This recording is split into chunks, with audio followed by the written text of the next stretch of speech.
महाभारत के युद्ध के पश्चात धरती पर शांति स्थापित हो गई थी। लेकिन समय की रेत में कुछ ऐसे क्षण भी दबे थे जिनका उल्लेख ग्रंथों में नहीं हुआ। यह कहानी एक ऐसे ही अद्वितीय युद्ध की है जब श्री कृष्ण और अर्जुन आमने सामने हुए। यह एक काल्पनिक कथा है जो धर्म, अहंकार और भक्ति के बीच के सूक्ष्म अंतर को उजागर करती है। महाभारत के युद्ध के कई वर्षों बाद की बात है। अर्जुन हस्तिनापुर के राजकुमार और एक पराक्रमी योद्धा के रूप में प्रसिद्ध थे। श्री कृष्ण द्वारका लौट चुके थे और यदुवंश की भलाई में लगे थे।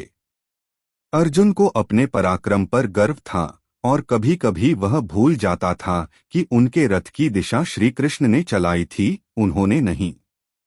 एक दिन अर्जुन तपोवन में विश्राम कर रहे थे। कुछ ऋषि वहां आए और बोले, हे पार्थ, दक्षिण के एक राज्य में राक्षसों ने उपद्रव मचाया है। वहां कोई भी राजा उन्हें पराजित नहीं कर पा रहा। केवल तुम ही उनका नाश कर सकते हो। अर्जुन ने धनुष उठाया और कहा, यदि मैं इस पृथ्वी पर हूं तो कोई अधर्म कैसे जीवित रह सकता है। द्वारका में श्री कृष्ण। उधर द्वारका में श्री कृष्ण ध्यान में लीन थे। उन्हें ज्ञात हुआ कि अर्जुन अहंकार के मार्ग पर चल पड़ा है। उन्होंने निश्चय किया कि समय आ गया है जब अर्जुन को सत्य का पुनः बोध कराया जाए। उन्होंने योगमाया से एक लीला रची। दक्षिण का वही राज्य जहां राक्षसों का आतंक था, वहां वे स्वयं एक रहस्यमय योद्धा के रूप में प्रकट हुए और राक्षसों का वध कर डाला। जब अर्जुन वहां पहुंचा तो देखा कि युद्ध पहले ही समाप्त हो चुका था। एक रहस्यमय व्यक्ति अपने रथ में बैठा हुआ था, शरीर से तेजस्वी, आंखों में ब्रह्मज्ञान। अर्जुन ने पूछा, हे वीर, तुम कौन हो जिसने मेरे आने से पहले यह कार्य कर लिया। उस योद्धा ने मुस्कुराकर कहा, कर्म का फल समय देता है, अर्जुन, व्यक्ति नहीं। अर्जुन को यह उत्तर कचोट गया। उसने कहा, क्या तुम जानते हो मैं कौन हूं? मैं अर्जुन हूं, गांडीवधारी। रहस्यमय व्यक्ति बोला, गर्व एक ऐसा अंधकार है जो प्रकाश को छिपा देता है। अर्जुन ने यह सुनकर स्वयं को अपमानित महसूस किया। उसे लगा यह कोई साधारण योद्धा उसका अपमान कर रहा है। उसने कहा, यदि तुम इतने ही पराक्रमी हो तो मेरे साथ युद्ध करो। सिद्ध करो कि तुम मुझसे श्रेष्ठ हो। रहस्यमय योद्धा, जो वास्तव में श्री कृष्ण थे, मुस्कराए और बोले, यदि यही तुम्हारी इच्छा है पार्थ, तो युद्ध होगा।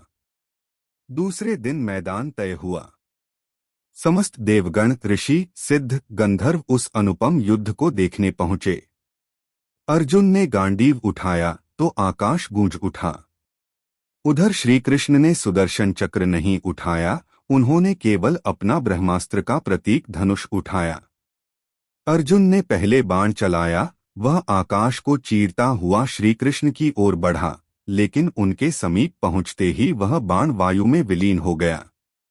अर्जुन ने एक के बाद एक दिव्यास्त्र चलाए, अग्नि, वायु, नाग, गरुड़, परंतु कोई भी अस्त्र उस रहस्यमय योद्धा को स्पर्श तक न कर सका। अब अर्जुन क्रोधित हो उठा। उसने पाशुपतास्त्र की सिद्धि की और उसे चलाने का प्रयास किया। तभी रहस्यमय योद्धा ने अपने रथ से उतरकर हाथ उठाया और कहा, रुको अर्जुन, तुमने बहुत कर लिया। अब समय है सत्य के दर्शन का। सत्य का प्रकाश।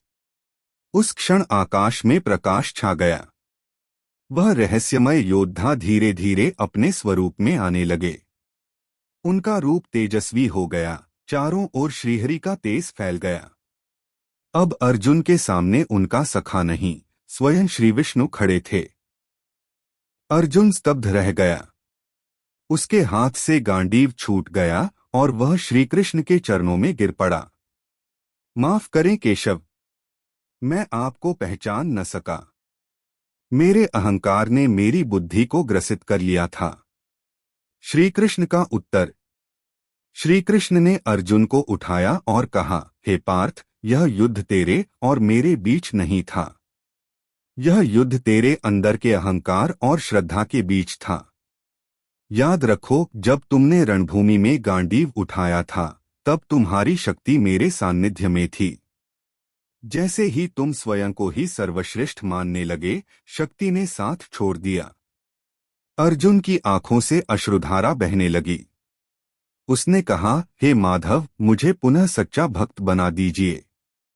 मैं सदा आपके चरणों में रहना चाहता हूँ। इस घटना के बाद अर्जुन का अहंकार पूर्णतः समाप्त हो गया। उसने फिर कभी अपने पराक्रम पर गर्व नहीं किया। वह जान गया था कि नायक वह नहीं, बल्कि उसके रथ का सारथी था, श्री कृष्ण। यह युद्ध भले ही अस्त्रों का रहा हो, परंतु वास्तव में यह एक आत्मिक यात्रा थी, आत्मा से परमात्मा तक।